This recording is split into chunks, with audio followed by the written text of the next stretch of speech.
Well, the White House is defending the state of the U.S. economy after a weaker than expected GDP report. According to the Commerce Department, the nation's gross domestic product grew at an annual rate of 1.5% in the second quarter. Now, that's slower than economists anticipated, and it could be a sign that the Iran war is hurting consumers. Our Nancy Cordes pressed National Economic Director Kevin Hassett on this yesterday. Can you tell us why did economic growth slow in the second quarter? The GDP number for final demand, which is kind of what happens to spending in America, was up 3.9%, which is about what we expected. That's a really strong positive growth number.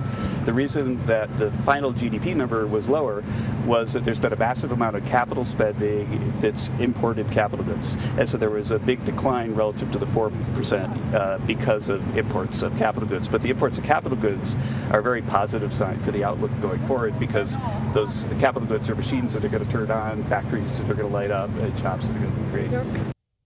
And as Americans are feeling increased financial stress, both political parties are facing scrutiny. Take a look at this new CBS News polling. More Americans feel like Democrat and Republican policies are hurting their cost of living. However, you can see that people are more critical of Republicans. CBS News elections and survey director Anthony Salvanto joined the Takeout last night to break this all down.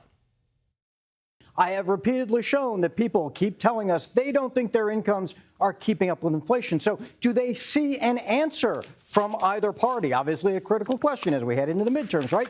Here's the answer. No. And let me start with the Republicans, because we get 55%, a majority of Americans saying they think Republican policies are actually hurting their cost of living. I'm going to dive a little bit deeper into that really quick, because I want to show you this. It is the difference among Republicans on immigration for President Trump's approval and inflation for President Trump's approval. And look at this gap, 90, very, very strong on immigration, to 68 on inflation. So even a lot of Republicans are feeling the pinch, is what you take away from there. But are Democrats any better?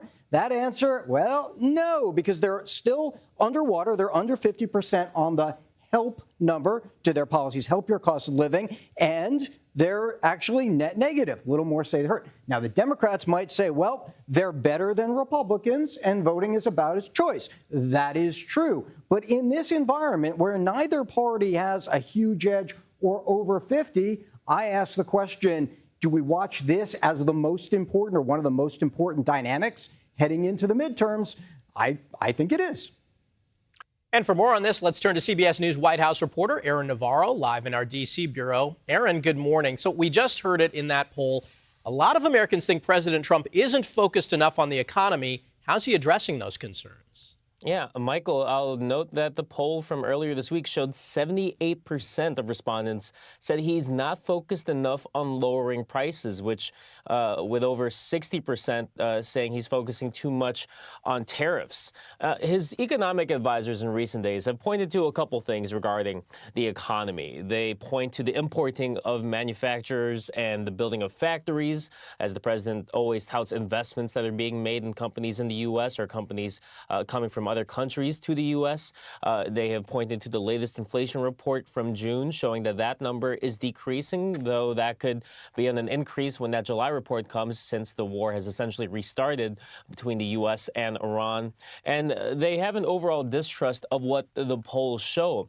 One thing that Trump and Republican operatives working in the midterm elections this year can point to is that when you look at our polling, it shows that Democrats don't necessarily have that much of an advantage at all when it comes to when you ask Americans who has a better approach on handling the economy. Our latest poll had them tied at 32%, while 36% said either neither party or not sure. I'll note also the president in recent weeks has not really been laser focused on the economy per se. He did speak in Michigan earlier this week to kind of tout the manufacturers coming to that state. But he's instead been embroiled in this war with Iran, as well as talk about essentially relitigating his 2020 election loss. And when you ask voters about that, a little bit about his Save America Act push to require proof of citizenship in order to vote, you get a resounding amount of people, 81% saying that it should be the state that has the final say in administering their elections. So while the president has been focused on many other things besides the economy, you are seeing in our polling and many other polling that Americans want him to focus back on lowering prices. All right, Aaron Navarro, thanks for joining us.